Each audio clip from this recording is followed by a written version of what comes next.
నమస్కారం. నేను మీ ఫణి భాస్కర్, దిల్సుఖ్ నగర్, హైదరాబాద్. వెల్కమ్ టు పసుమర్తి జ్యోతిష్యాలయం. Please do subscribe my channel for more videos. ఈ వీడియోలో మనము తులారాశి వారికి శ్రీ విశ్వావసునామ సంవత్సరంలో చిట్ట చివరిది పాల్గొన మాసం మార్చి నెల ఫలితాలు, మాస ఫలితాలు తెలుసుకునే ప్రయత్నం చేస్తున్నాం. ఈ వీడియోలో ఈ మాసంలో గురు, శని, కేతువులు శుభులుగా ఉన్నారు.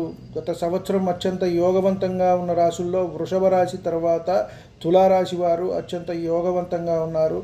వృషభ రాశి, సింహరాశి వారికి కూడా బాగుంది. వృషభ రాశి తర్వాత తులారాశి వారికే అత్యంత యోగవంతంగా ఉంది. ఇది కొంచెం తగ్గే ఫలితం ఉన్నది. గురుబలం కొంచెం తగ్గడం జరుగుతోంది. మిగతావి కొంత సామాన్య ఫలితాలు ఉన్నప్పటికీ, కాబట్టి వీరి నూతన ఆలోచనలు ఏవైతే ఉన్నాయో ఇవన్నీ కార్యరూపం అనేది దాలుస్తాయి.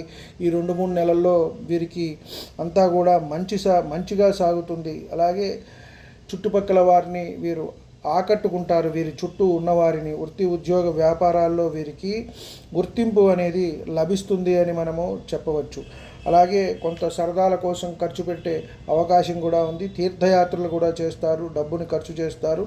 రుణాల రూపంలో కొంత పన్నులు వీటిని చెల్లించడం కూడా జరుగుతూ ఉంటుంది.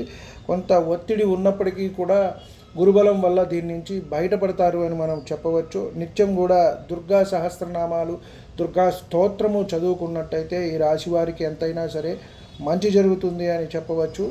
వచ్చే పరాభవనామ సంవత్సరంలో కొంత గురుబలం తగ్గటం వల్ల అన్ని పనులు కొంత నిదానంగా సాగే అవకాశం ఉంటుంది. కాబట్టి నడిచే మహర్దశ, అంతర్దశలకు పరిహారం చేసుకుంటూ ముందుకు వెళ్ళవచ్చు.